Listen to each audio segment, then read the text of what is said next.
మంటల్లో ఉంటే మంట ఆర్పడానికి వస్తారు, కానీ అగ్నిగుండంలో ఎవరు కూడా ఆర్పడానికి లేదు. కనుకనే 2024 సంవత్సరం కిందట భూమధ్య భాగంలోనే మన ఆసియా ఖండంలోనే ప్రభువైన యేసుక్రీస్తు వారు మానవుని అవతారిగా ఈ లోకానికి వచ్చినాడు. ఏంటి ఎలా వచ్చినాడంటే ఆయన ఒక కన్య గర్భంలో జన్మించినాడు. పరిశుద్ధాత్మ చేత మరి కన్య గర్భంలో జన్మించినాడు. ఆయన జన్మంలో పాపం లేదు కనుకనే అందరము సంతోషించే రోజు. అంతేకాదండి, ఆయన 33.5 సంవత్సరాలు పరిశుద్ధుడిగా జీవించినాడు. నీ కొరకై నా కొరకై. నాలో పాపం ఉన్నదని మీరు ఎవరు నిరూపించగలరు అని సవాలు చేస్తూ జీవించినాడు.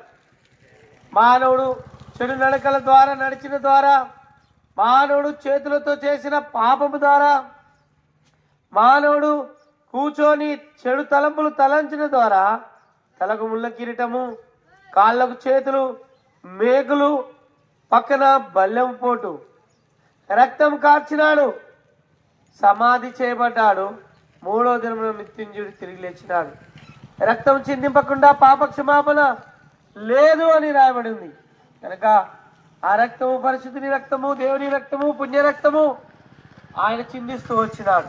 ప్రియ సహోదరి సహోదరుడా, బైబిల్లో రాయబడింది యేసు రక్తము ప్రతి పాపము నుండి కలిగి పరిశుద్ధుడిగా చేస్తుంది.